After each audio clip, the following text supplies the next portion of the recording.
Okay, magbasa na pud ta gipadayag. So nanatasa 22. Gipadayag 22. Gipakita usab sa anghel kanako ang suba sa tubig sa kinabuhi nga nagpangidlap daw kristal. Nagikan ang maong suba sa trono sa Dios ug sa nating karnero. Midagayday kini sa taliwala sa dalan sa syudad. Sa isig kadaplin sa suba, may kahoy nga naghatag sa kinabuhi nga mamungag kausa matag bulan ug ang mga dahon niini tambal alang sa kanasuran. Walay bisan unsa nga tinunglo sa Dios nga makaplagan diha sa syudad. Anaa sa syudad ang trono sa Dios ug ang nating karnero ug simbahon siya sa mga alagad niya. Makakita sila sa naong niya ug ang iyang ngalan isulat diha sa ilang agtang. Dito wala nay gabii ug dili na sila magkinahanglan og mga suga ug kahayag sa adlaw kay ang Ginoong Dios maumay ilang kahayag ug maghari sila hangtod sa kahangturan. Ang pagbalik ni Jesus na unya miingon ang anghel kanato, matuod kining mga pulonga ug kasaligan.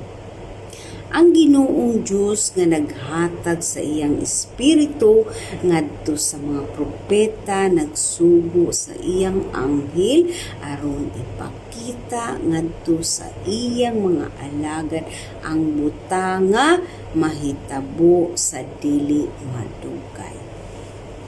Miingon si Jesus, mubalik ako sa dili madugay.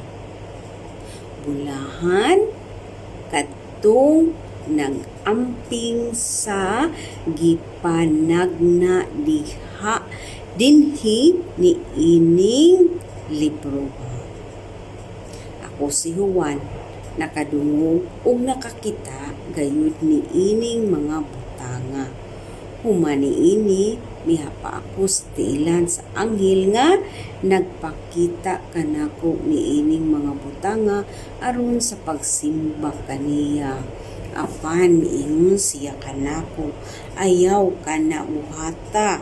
Sulugoon lamang ako sa Dios sama kanimo ug sa imong mga igsuon ang mga propeta ug sa tanang nagamping sa mga pulong niining libro.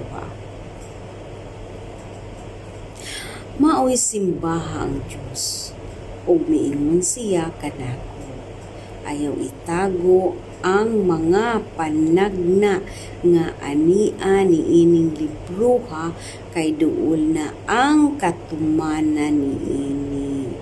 Pasagdi nga ang dautan magpadayon sa pagbuhat sa dautan. Ang malaw ayon magpabiling mga malaw ayon.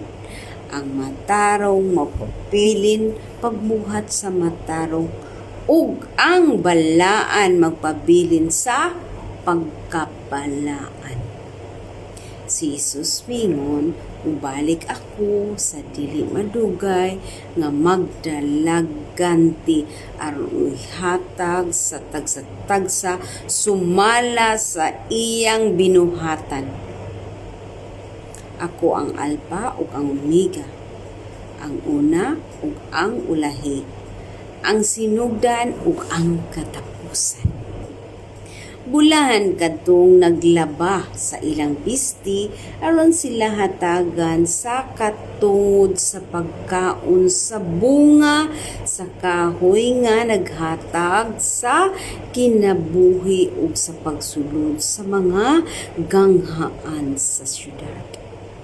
Apan sa gawas sa syudad, dito ang mga malaway, ang mga salamangkero, ang mga magkikilawason, ang mga mamumuno, ang mga nagsimba sa mga Diyos-Diyos o sa tanang bakakon.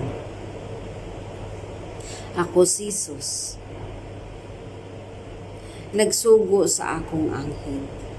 Pagpadayag ni ining mga butang ngadto sa mga simbahan. Kaliwat ako ni David, ug ako ang mahayag nga bituon sa kabugason. Ang espiritu ug ang pangasaw-unon miingon dali nga ri. Ug ang tanang nakadungog paing na usab dali nga ri.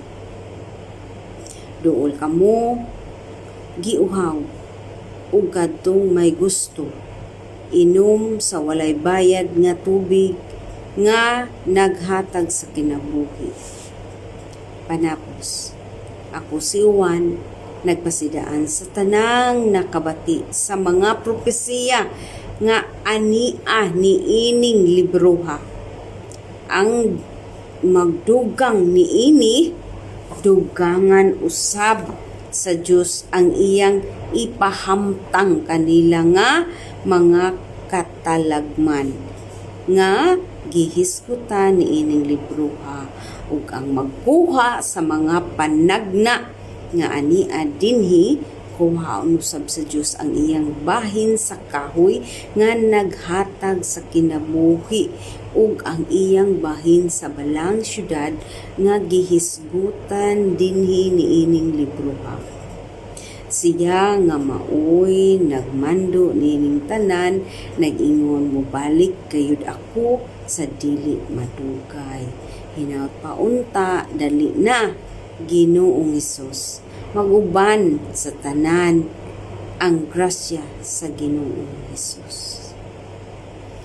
Kini atong gipadayag karon ha 22 uno ngadto sa 21 na dinhi ang pagbalik ni Jesus. Salamat sa Diyos.